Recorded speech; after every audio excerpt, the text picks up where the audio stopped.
మీ husband చాలా lucky చూడండి. An sir ఇయాలంటే మీ అట్లా బ్యూటిఫుల్ వైఫ్ సిక్కిండదే వాళ్ళ లక్కీ కదా. ఏం సార్ ఎట్లా చెప్తా ఉంటారు? నేను అంత బ్యూటిఫుల్ గా ఉంటానా? మంజీ నాకు వస్తా ఉండే కాప్లా వాళ్ళిద్దరికి నీ పెనాలు వేసేసి ఆ బాత్రూమ్ కడిగే బుస్ ఉంది కదా, ఆ బుస్ వేసుకొని అనేసి అట్లా గీరిస్తామనిపిస్తా ఉంది లే. నా కడుపంతా మండుతా ఉంది.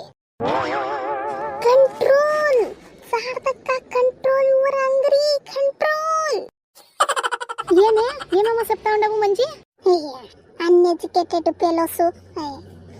ఏమి అప్ప ఏం ఒక పీస్ ఇంగ్లీష్ రాదు కదా మీకు. నేను చెప్తా ఉండేది శారదక్క కోపం పడొద్దు, కంట్రోల్ చెయ్యి నీ కోపం అనేసి. ఏం ఇంగ్లీష్ రాదు ఏం రాదు.